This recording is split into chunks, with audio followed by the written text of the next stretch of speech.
chairperson for the Southfield Veterans Commission. Today we're interviewing Mr. Kenneth Woodruff for the Library of Congress Veterans History Project. Also in the room today is Mr. Woodruff's wife, his daughter Marilyn McAvoy, his granddaughter Elena McAvoy, and his son Dan Woodruff. Mr. Woodruff, could you give us your full name, date, and place of birth? Kenneth Arvo Woodruff, born in Etowah, Arkansas, 10/10/23. Okay. Were you drafted or enlisted in the military? Well, I was drafted, but I had a choice of whether I could join, the Marine Corps, Navy, or Army. Okay. So I chose the Marine Corps, Okay. and there's a story behind that. Okay. Okay. How old were you? How old? I was 19. 19. Yeah. Okay. And why did you choose the Marine Corps? Why did you choose the Marine Corps? Back in 1939, a neighbor of mine told me that this country was probably going to war, and he was a retired Army man, and he says, if I was you, Ken, he says, I'd get into the Marine Corps because he says, if you go to battle, they teach you how to fight. Oh, okay. So after I was in, though, I thought, boy, he didn't give me too good of advice. Right. No, I was just joking. I know. What were you doing before you went into the military? What were you doing before you were drafted? I was working over in Delray, Michigan, there, in a machine shop, and we were working on the housings for the PT boats. Oh, okay. Did you have any family members, brothers and sisters of relatives that had previously served in the military? Did I have any what? Any family members that had served in the military before or subsequent to your going in?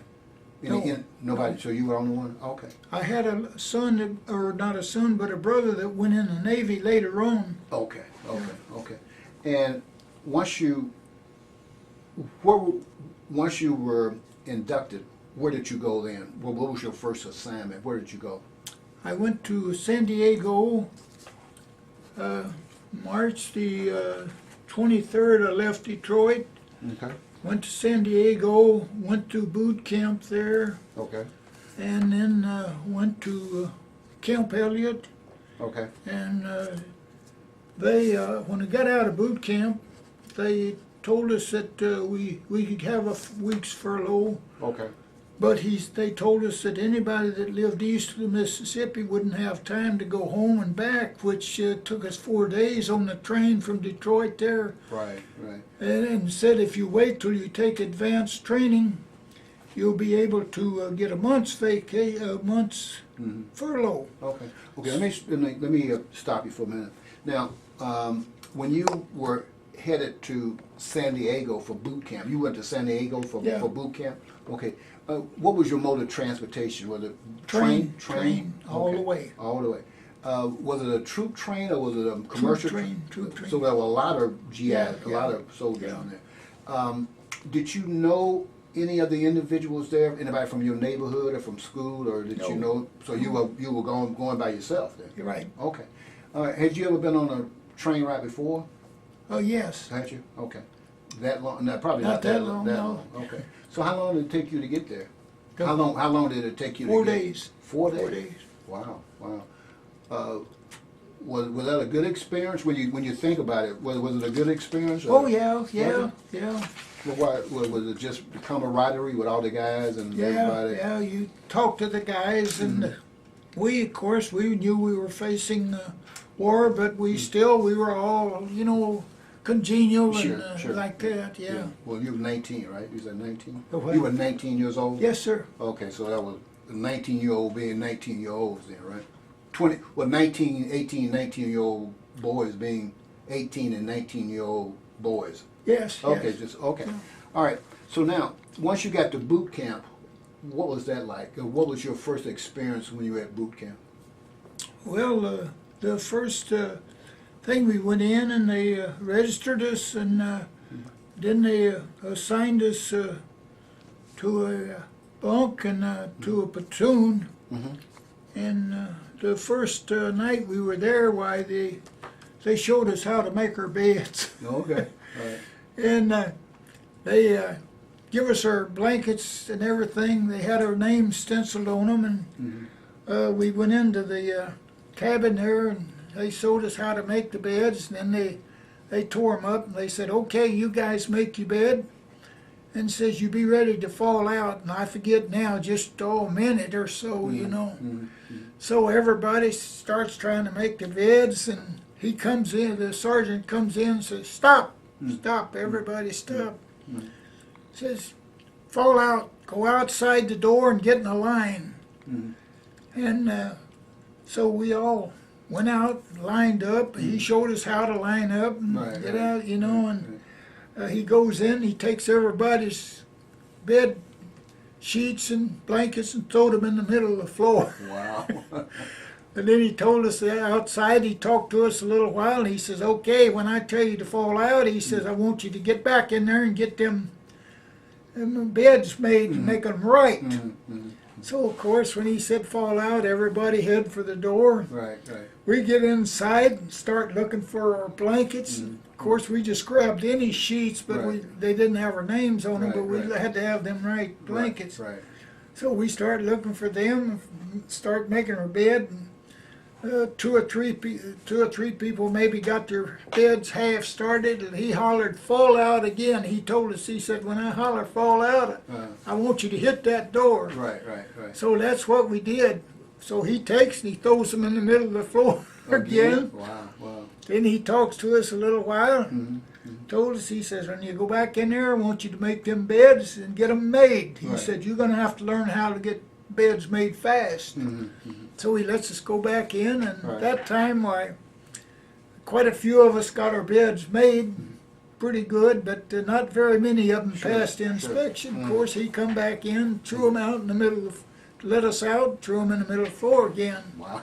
He did that about 3 or 4 times, and then finally, most of us got our beds made and passed. Yeah. Now, doing this work, were you thinking, what did you get yourself into? I mean, doing that there, you were... Yeah, kind of, but I mean, it didn't bother me too much. It bothered some guys a lot more. You know, it really, they couldn't hardly adjust to it, see. Right.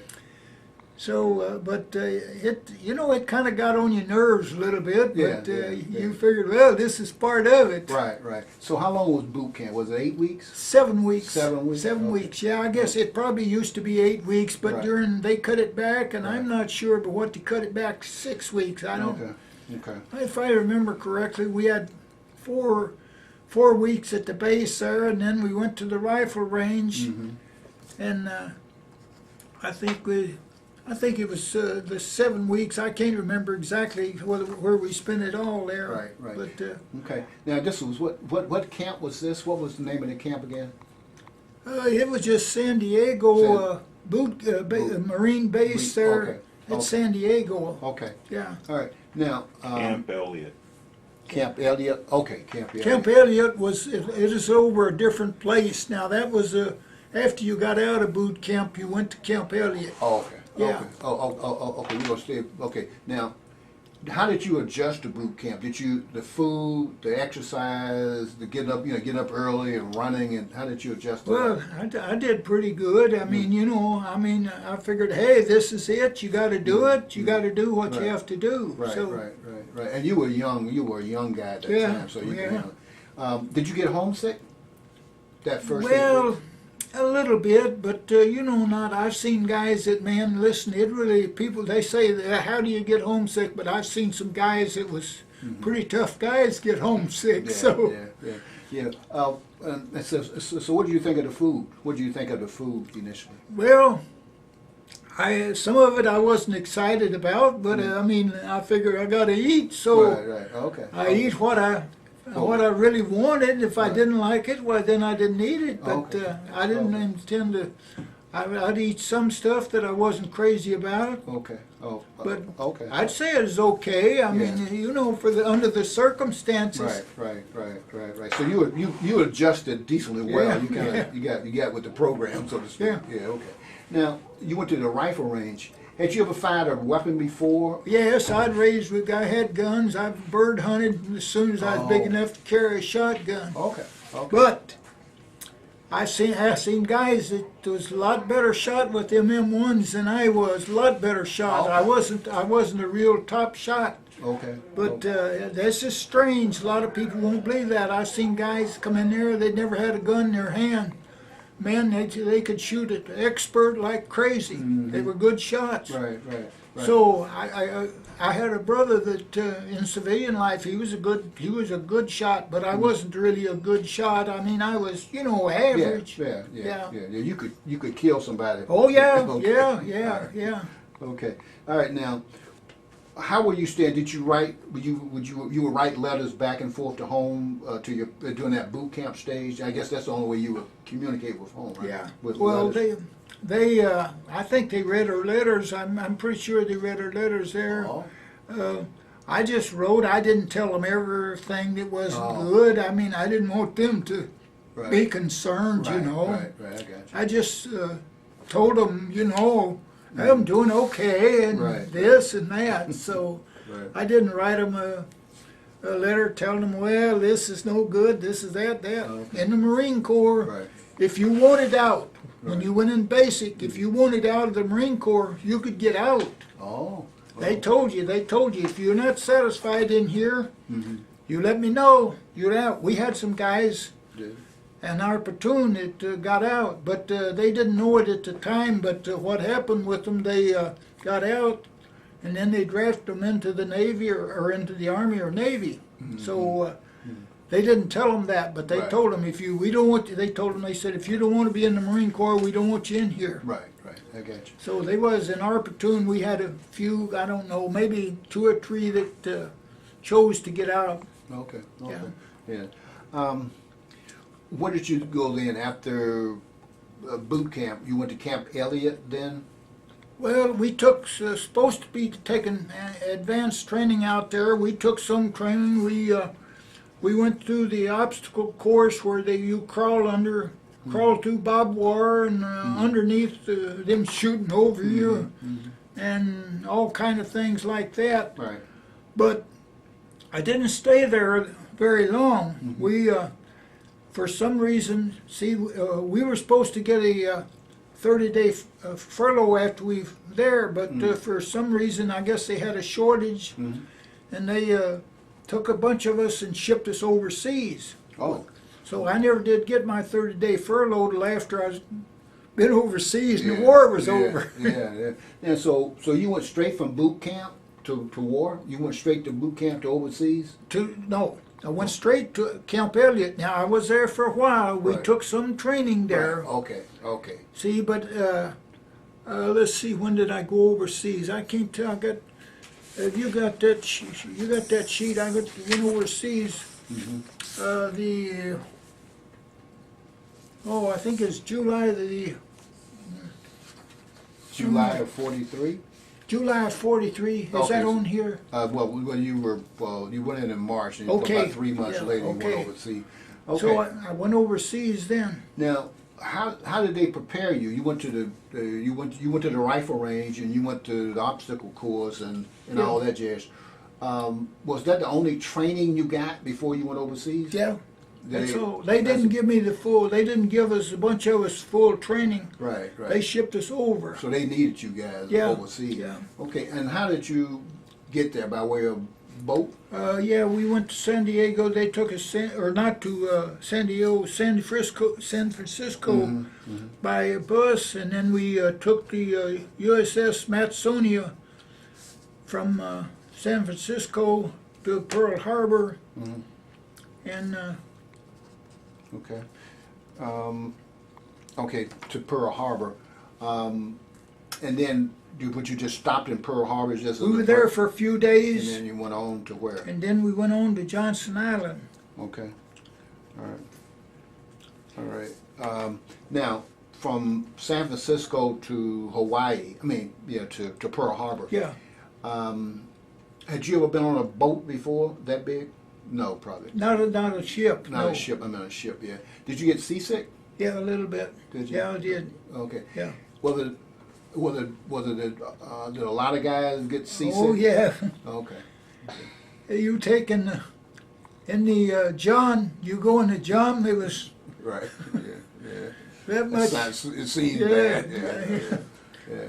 So I assume the odor on the ship must have been. Just pretty about hard. everybody got sick. Not Yeah. everybody. Yeah.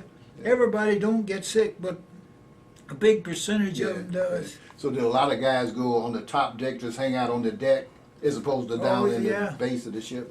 Yeah. Okay. Now, you went on to Johnson Island. How long was Johnson Island your destination? Or what was your destination? Well, that was my destination. I went to Johnson Island, which is about 700 miles south and west of the Hawaiian Islands. Mm-hmm. And I was there for a while, and then I got picked to a lieutenant.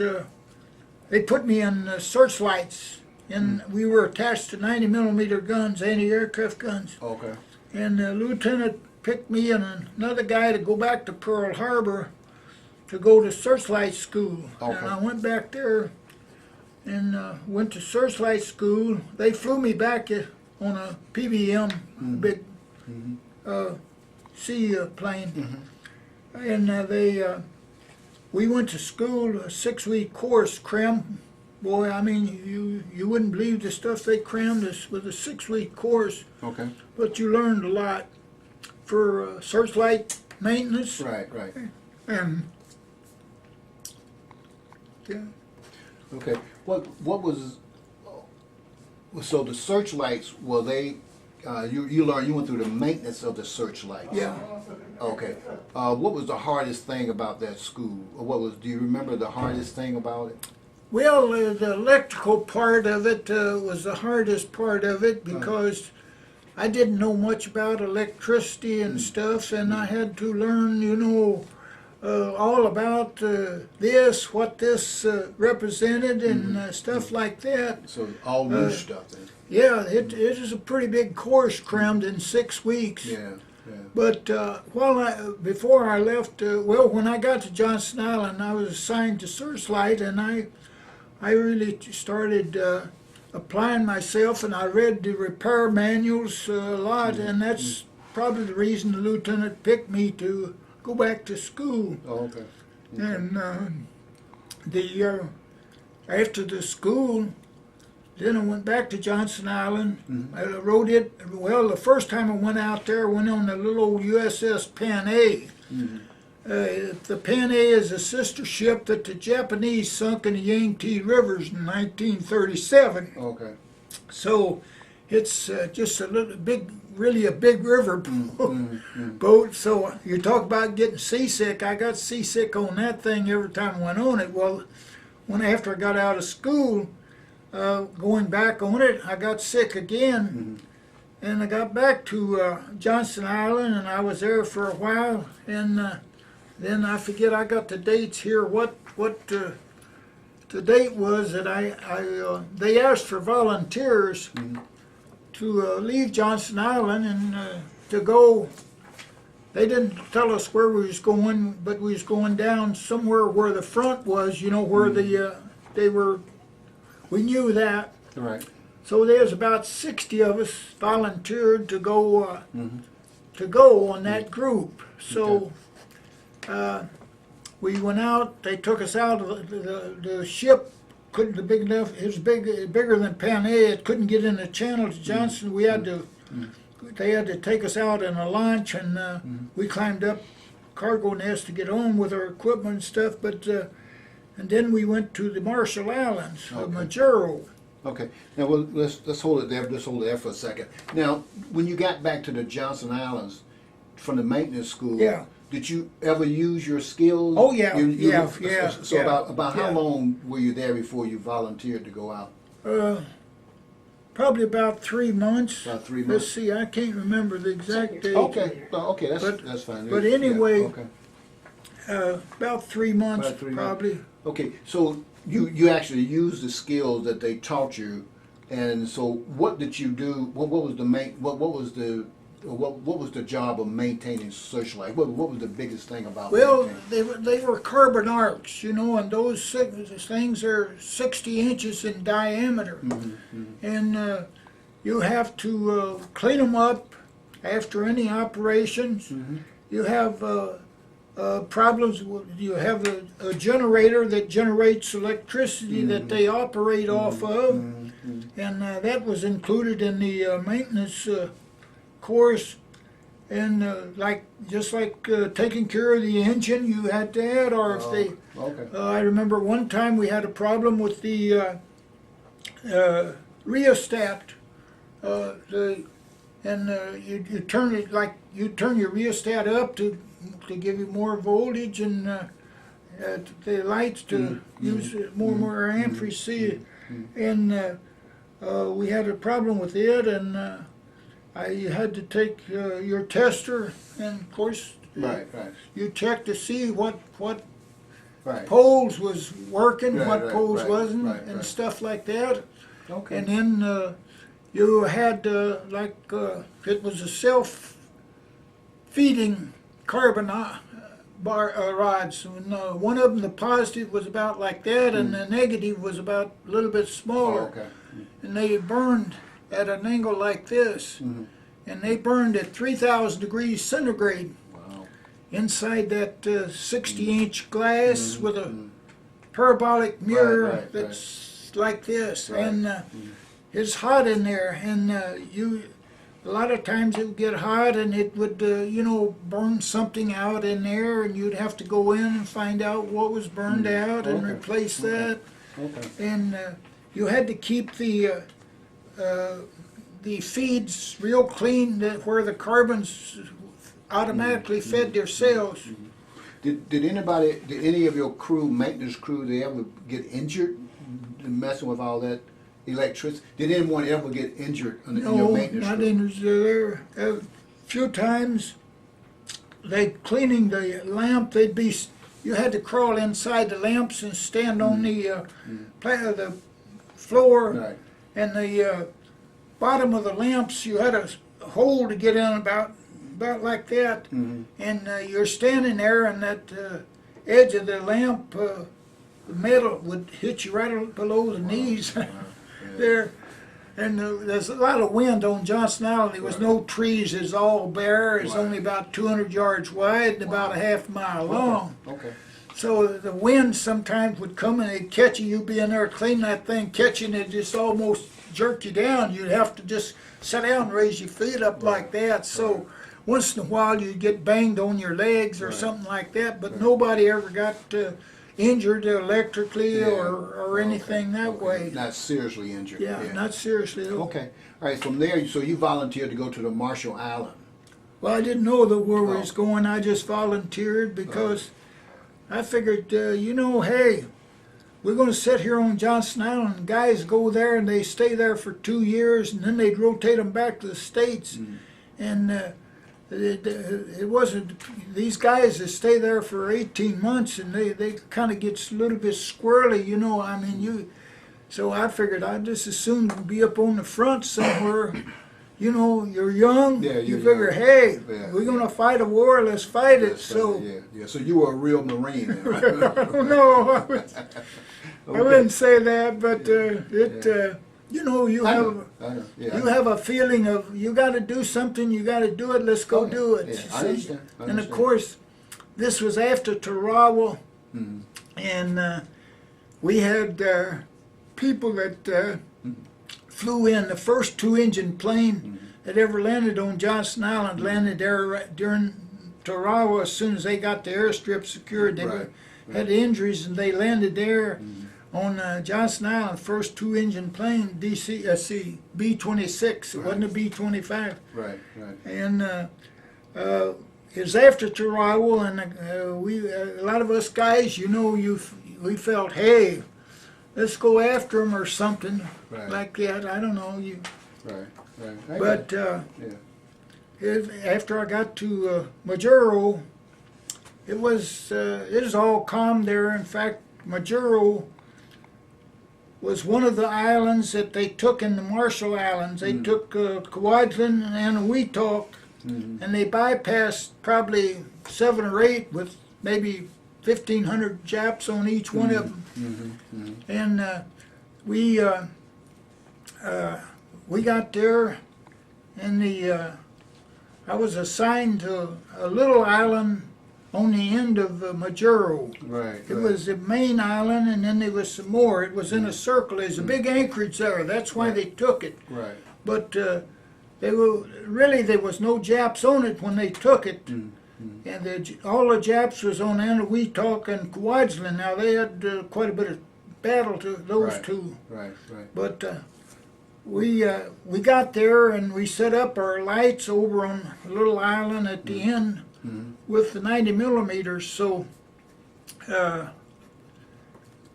while I was there, we had, I believe it was in June of '44, we had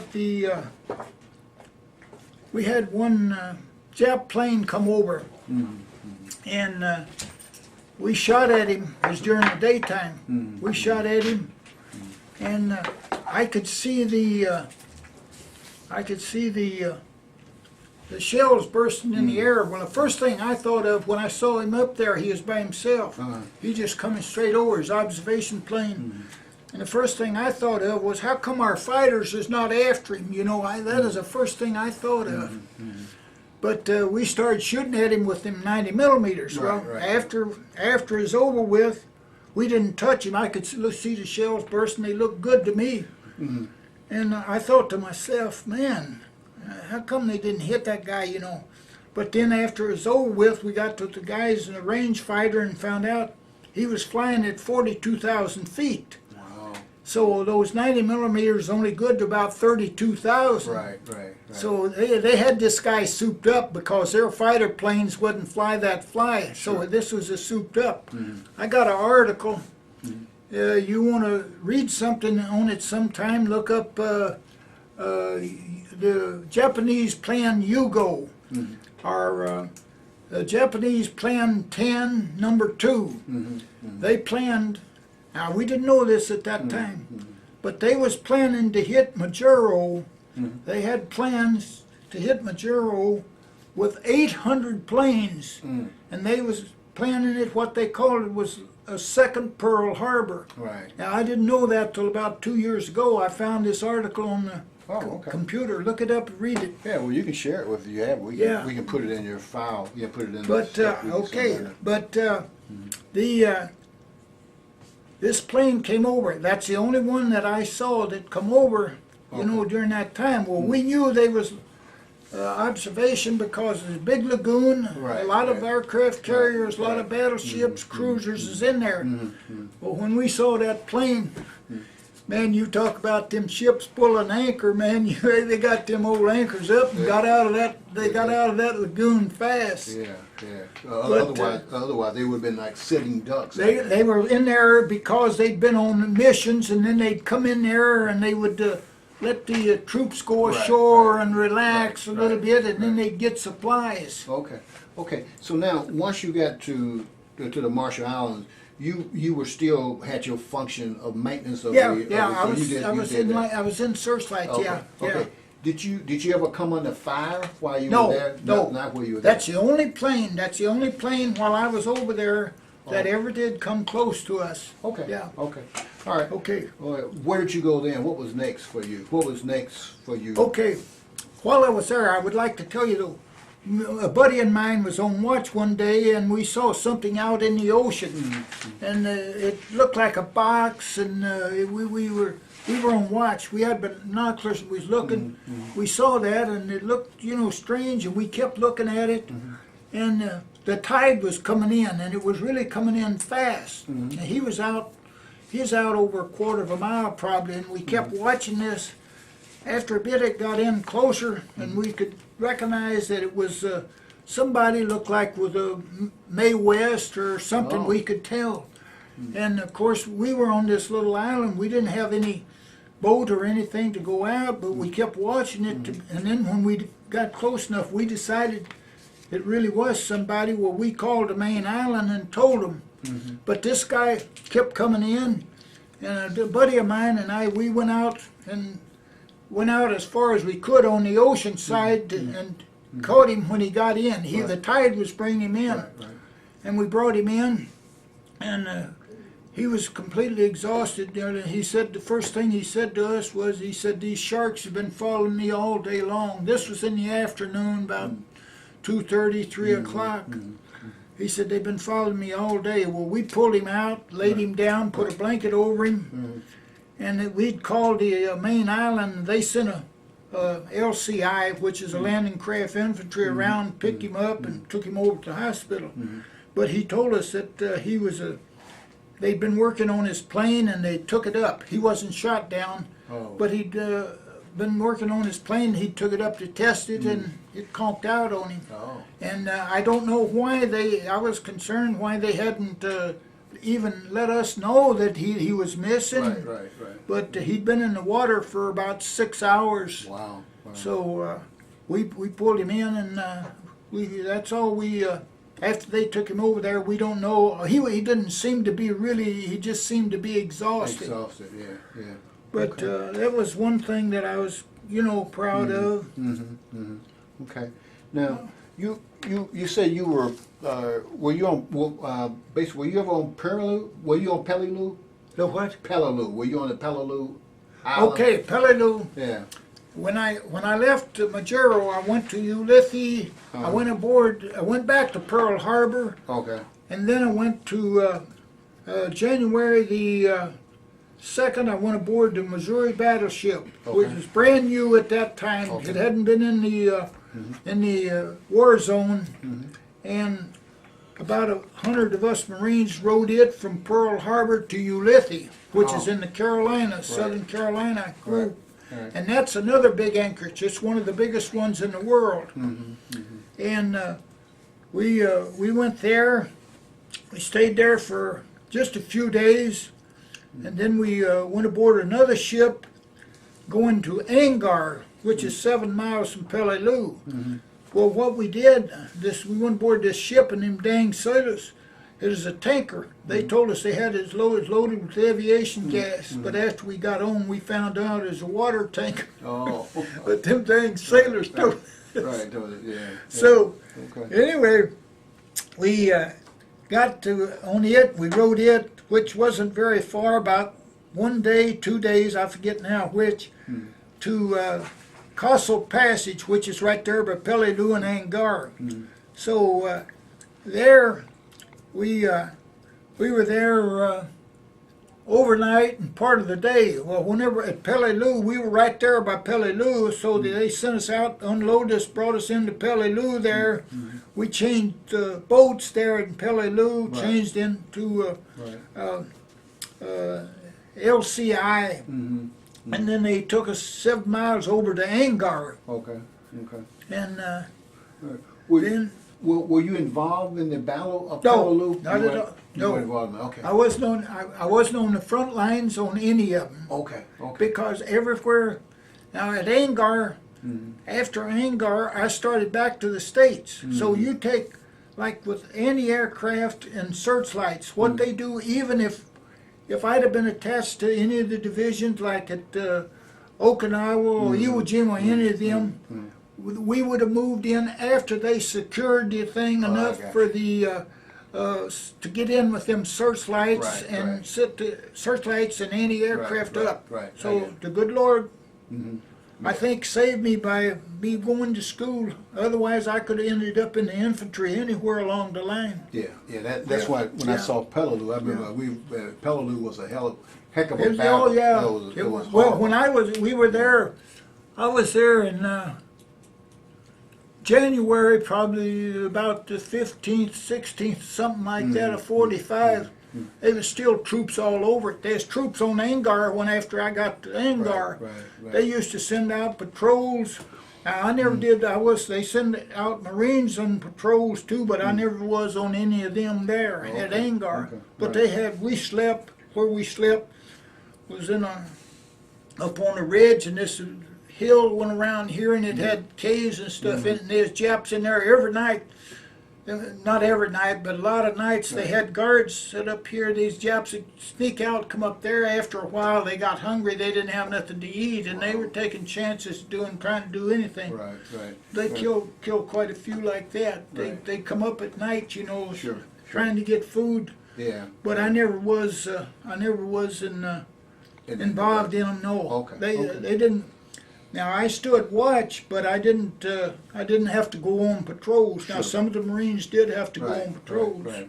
Well, you were fortunate. You were, Yeah, I fortunate. think that me being the maintenance Yeah, and yeah. having you take like during the day, they'd go on patrols during the day. Well, if I had stuff at searchlights, why you had stuff that had to be taken Yeah, care yeah, of. yeah, So it exactly. saved me like Oh that. yeah, oh yeah, definitely. Now, let's just say your typical day. Let's say when you were on the Marshall Island, on those islands, you know, what was your typical day like? Was it kind of like 9 to 5, or did you work 24? Did you have shifts when you were doing things, or you just did it when it needed to be done? Well, we had regular shifts. We had watches. See, we Right. had guns over there. We had 20s and 40s, and we have 90s, and we had people on guard duty on all of them. We also had people like with these searchlights. We had a control station with binoculars. We had guys on guard duty with them. Like during the day, all the time, because we had binoculars. See, Right. and then at night we had guard duty with the guns. All the guns had guards on them all night long. Right. Once or twice we had people there at the marshals. We had people. They thought that was Japs. There's islands, Millie, a little island about 15 miles from where we was at, had about 1,500 Japs on it. And we 2 or 3 times we thought that we heard people coming in, sneaking in, but Right. there was some hogs. Natives had hogs Oh. there, wild hogs, Okay. and well, they really wasn't wild, but they just run loose. And Right. so that's what one of the guys, they thought that was a human being, but it turned out it was a hog. Yeah. But we never did have any of them come there. Now, at Angar, we had some come to Angar that come from Peleliu. Some of after this was in January. So, you know, they invaded it in September. Right. So they still had a lot of stragglers there. So Right. they was 7 or 8 sneaked out some way from Peleliu, got up to Angar, and they wanted to capture them. Right. I don't know why they wanted. Well, they wanted to capture if they wanted to. But they wouldn't let the guys just shoot them as they. Oh, okay. So they tried to capture them. Well, they didn't capture but 2 of them out of about 8 guys. So we had 6 running around there, and we finally they probably finally got them. You know, sooner or later. But right. I Okay. wouldn't have let them got away. If they wanted to give up, I'd have had them stay in the boat, and take their clothes off, and let the rest of them, if they was going to get away, I'd have shot them. Yeah. I mean, I hate to say that, but that's you don't let them loose. No, I agree 100%. Yeah, And so- now, let's say when you were off duty, did you ever take R&R? Did you have rest and recuperation at any time during that period of time? Did I have to what? Did you have any R&R? They would, when you went to behind, to a safe area, would they sometime they would let some soldiers, bring them away from the hot spots and just put them in, as far so you could recuperate and No, rest? I was on duty there all the time. I All mean, the- during the day you might be off duty. Okay. Now, part of the time, there's times when they'd come over and they'd take some of us over, and we would unload the ammunition, our gasolines and drums. We'd go on working parties sometimes. Oh, okay. And part of the time while I was on Majuro, I was on the MP duty at the brig. I was there for about a month. We had one Jap and 2 Koreans. The 2 Koreans had snuck away from Millie Island, and we picked them up. We patrolled around these little islands all the time. Sure. And they picked these 2 Koreans up. And this Jap, he was on a submarine. And United States sunk it, and he's the only one out of the whole crew that would take a line.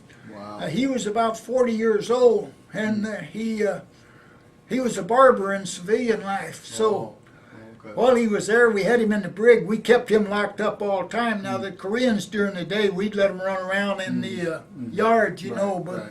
But see, they were slave laborers to them. To the Japs. But this Jap, he was a barber, and some of these crazy Marines, they'd let him shave them with a straight razor. If I come by and he's shaving somebody, I'd say, Nippon. He'd look at me, he'd say, oh, no good, no good, no good. You were trying to get him killed, He wouldn't do it, I bet, but I thought them dadgum guys crazy enough to let him do it. Yeah, that's true. That close with a knife, no, I wouldn't. Yeah. Okay, now, after the Marshall Islands, did you come back to the did you come back to the U.S.? No, I headed back after Guam. I headed back to the States. I'd been over there a little over 24 months, and they rotated you after 24 months, or if you was wounded twice. Mm-hmm. And I started back to the States, and I left there, and I went back to Guam. Mm-hmm. And I was at Guam one evening. We were sitting out there waiting for it to get dark to see the movie, Mm-hmm. outdoor movie, and they announced over the loudspeaker that we had dropped a bomb on Hiroshima. Oh, okay. So you can imagine what that bunch did, man. We all went crazy Mm-hmm. because we knew if we had dropped a bomb that strong that maybe we had some more. Well, exactly. So everybody went, wow. Well, then, 3 days later they dropped another one. Mm-hmm. And so I was on Guam, and let's see, I think I had 24 and a half or 25 months. I don't remember exactly, 20, but they were, after they surrendered right away, they were taking guys out of my outfit that had 24 and a half months overseas and shipping them into Japan, and I just missed it. I think I had maybe 25, maybe a little more than 25 months. Mm-hmm. But they were taking them with, I think it was 24 and a half months and shipping them over on to Japan for occupation duty. Wow. So, Well, you talk about a bunch of happy guys. So what they did, after Japan surrendered, they passed out a couple of cans of beer for everybody to celebrate. Okay. But I was on my way back to the States already, Okay. see, at Guam there. Yeah, because you had already had your 24 months in. Yeah. Yeah, okay. So Yeah. they offered me a deal on Angar. I was part of the time I was operated the diesel engine for generating power while I was on Angar there at the last. And they wanted me to stay there. The outfit was shipping out, and they told me, they said, if you'll stay here, we'll fly you back to Pearl Harbor and you won't have to ride the ship.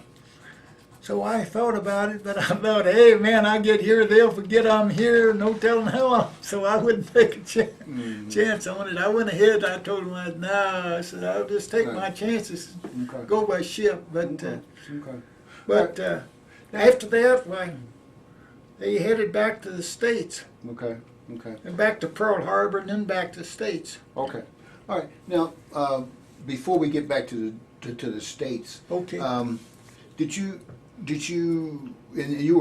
run across many people from Michigan or from Detroit that you knew at that period of time? Yeah. After I got in boot camp, we had some guys that was from Michigan, and then I ended up with some of them on Johnson Island. Oh, okay. With Michigan, and Okay. I seen some of them. In fact, there's one of them. A few of them went with me to Majuro, but after Majuro, there wasn't anybody from Michigan. There's a guy lives over on the east side. I saw him after the war a couple of times, and another 2 or 3 of them I saw a few times. Okay. One lived in Farmington, but I lost track of them. But I had 3 other good buddies one of them lived in Oregon, one lived in Kansas, and the other one lived in Missouri. And I Okay. saw them. My wife and I used to go to Wichita and visit with a family there he was in my outfit a lot. Mm-hmm. And then another guy lived in Oregon. He would fly down there, Okay. and we would all three meet there. We did that for several years. Did you? Oh, Yeah. that's pretty good. Pretty good. But we're getting now. I just got a letter from his wife. They live in Arizona. Mm-hmm. They used to go to Arizona every winter. Mm-hmm. And we got a letter from his wife just the other day, and he's not doing real good. He's Okay. about 3 months older than I am. Mm-hmm. Mm-hmm. So Okay. All right. You mentioned that when you were in the Pacific, you would go to the movies. You guys would have movies, and I guess that would be some of your off-duty recreation. yeah, oh And yeah, just yeah. movies. And what else would you do for your off-duty recreation?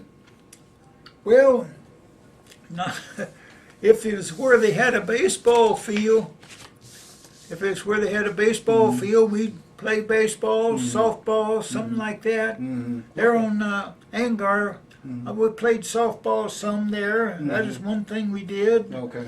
And then, of course, we was on this little island off from the main island, so we didn't have or get a chance to do as much recreation as the guys that was on the one island, because we had a cutoff from the ocean into the lagoon. You couldn't Right. cross it Right. without a boat, and unless you took your clothes off and swim across, you Wow. could do that. Yeah. So we didn't just pick up and go over there. Well, we had to have permission anytime we went over there anyway, too. So, Okay. All right. Now, were you injured? Were you injured while you were in the service? Were you injured? well, the only thing is my hearing Mm-hmm. with those guns. I get my hearing was affected by it. The audiologist, she asked me here a few years ago. She said, "Did you serve in where that they had guns?" And I was in with the 90 millimeters. Yeah. We used to, when they had target practice or anything during the day, they always called us in to go and mount the range finders and assist and stuff like that. Right. Right. And we were around them, and they didn't have earmuffs, Right, or right, anything right, like right. that. And of course, you do a lot of practice with the M1 and the 20 millimeters, 40 millimeters too. See, Yeah. So it would impact Yeah, your ear, all yeah. that noise. so she told me this several years ago. Well, finally she told me, she said, you should put in, for some kind of benefits. So I did, and I got a little bit on that. Oh, okay. Yeah. Okay. Great. But not not much, but it helps out. Yeah. I just wish they could fix it so I could really hear, you know. Right. Okay. Now, when you were headed back to the U.S. after the bomb had dropped, you were headed back. You were headed back to be discharged, right? Yeah. Okay. So where were you discharged? Was it North Fork, Virginia. No. Oh, no. When I headed back though, I like 1 or 2 points having enough. See, there was a point system. Okay. Now, see, I didn't get credit like any place that I was at for the invasion because I wasn't there during the time limit there, see. But they sent me home. They gave me my furlough, Oh. 30 days. Okay. And then I went to North Fork, Virginia. And when I got there, they had my discharge papers all screwed up. And they wasn't going to discharge me because when I went in on the Selective Service Act, and I chose the Marine Corps. Well, they had 3 ways you could go in. You could go into regular Marine Corps for 4 years. You could go into regular Marine Corps for the duration of the war, plus you was subject to call for 10 years, or you could go into Marine Corps Reserves and be in the reserves after you got out. Well, I went in for the regular Marine Corps, subject to call for 10 years. I figured if I don't make any difference, if they have another war, they'll call me whether I'm what anyway. Exactly. So that's the way I chose. Well, when I got to North Fork and they went to discharge me, they looked and they was going to put me in the reserves. They says, you're in the Marine Corps Reserve. I said, no. That's the way. So we go around and around. So they said, well, we got to write a letter, we got to do this. So they wrote to D.C. and they got it back. And then the son of a guns, they still marked on my discharge paper reserve. And not only that, they paid me. When they paid me, I get home 2 months later, I get a letter, or they wasn't going to discharge me. They told me I was in the regular Marine Corps to start with. And they said, you got to go until you get your 4 years in. And I told them, I said, no, I'm not. I said, you read that. I said, I'm in for the duration, plus I'm subject to call for 10 years. Right. So then they decided to write a letter to D.C. They write a letter, they get it back, and they said, oh, well, okay. So they said, we'll discharge you. But what they do, my thing shows it says reserve on it. And not only that, they gave me one medal. They gave me a World War II Victory Medal. They put that on my discharge. So I went to join the VFW. They wouldn't take me. They said you got to have some kind of ribbon showing that you served so and so. I said, well, it shows on my discharge, but he said that don't fit our qualifications. So I wrote to a guy. My wife wrote the letters to a guy in the Times newspaper or Free Press One.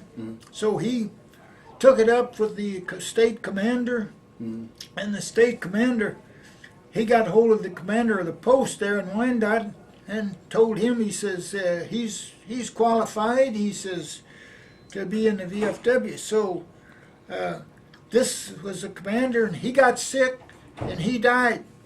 So then I'd turn my papers in. They turned me down again, so I got mad. I says, well, I don't care whether I join or not. But my wife wrote a letter to Congressman John Dingell. Where's them letters? They're in one of them things. And what he did, he got hold of somebody. And he got me the medals I was entitled to. I had the World War II Victory Medal, but I was entitled to the Asiatic Pacific and a Bronze Star. Well, I don't even know to this day why I got the Bronze Star or what, but this is from the, I don't know, it's in the, where my record book is. I got a copy of my record book here, too. Yeah. I saw you had the Bronze Star. I was going to ask you about that, but I saw that you had the Bronze Star. Yeah. But you don't know why he. No. Okay. He don't tell me why I got it. Oh, okay. And I didn't know. See, I didn't know. Okay. But he's from the Secretary of State or something. But Congressman Dingell, he wrote me a letter back and told me, he says, I turned it over to this guy. And within a month and a half, I had whatever it was that I needed. Wow. That there. But, and then, not only that, when they discharged me, they paid me off. See, over there, you was only allowed to draw, maybe they didn't have a lot of money over there, and they'd pay you. Some months you wouldn't get over $10. You know, and of course, you take some guys, they didn't need $10 if they was on the front lines there for a month and a half. But anyway, I come back, I had some money coming, and they paid me, and I come home after about, 3 or 4 months. I get a letter from them telling them I owed them money. So they had my discharge screwed up from the day one. Okay. That pretty well summarized it if you got here. Okay. Now, when you were discharged, and did you come back to Michigan? Yeah, I come back to Detroit. Okay. Did your family know that you were coming home, and did you have did you have a celebration, or was it just not really a big celebration? Just held glad you're home and that kind of stuff. Okay. Yeah, we didn't have a big party or anything like that. Okay. How long did it take you to get back to civilian life, so to speak? How long did it take you to get? You mean to adjust back to it? Yeah. Oh, it took probably, I'd say a year or something year? like that. You know, I mean, hey man, it's altogether different. You in there, you come home, the language you use is not everyday accepted language, you know, and Right. and stuff like that. And what I did, I come back and I went back to my old job and started working there. I never did like they called it rocking chair money. I never did draw any of that. I worked. I mean, I got jobs if that, and a lot of people they just sat back, you know, and drew that rocking chair money. But I never did do that. Okay. You I went never back did to draw your a old penny of job. that. You went back to your old job. Yeah. Okay. All right. Did you ever use the GI Bill? Did you ever use the GI Bill? Did you use the GI Bill? No. The No, I never did. Okay, No. you never used it. Okay. I never had to in the time. I never had any. I got nothing that I never bought a house or anything to Okay. it. I bought a house, but I never Never did back used to that. that. I Okay. got it to. Okay. In fact, I bought the first house we bought. I guess it probably the people I had it from might have had a GI loan on it whenever we bought it, but I never did Okay. on that. I've Okay. never. Okay. Yeah. No, that's fine. Yeah. Now, I think we covered quite a bit. We covered from the point you went in to the time you were discharged. What stands out in your mind of that 24 months that you were overseas in the Pacific? What really stands out of those 24 months? Was there one incident something that really stands out in your mind about those 24 months? Well, that pulling a guy out of the ocean Right. Stands out. Saving his life, yeah. was that really stood out, and of course, the when that Jap plane come over, I mean that stands out because I figured they was coming. I did if I'd have read that article there, if I'd have had a way. Now let me tell you guys something. Don't tell me that the United States didn't have some kind of information on this, because when you read that article and you look at my record, they were sending troops in there, more troops in there, anti-aircraft guns to protect them islands at the time when the Japanese. Now this.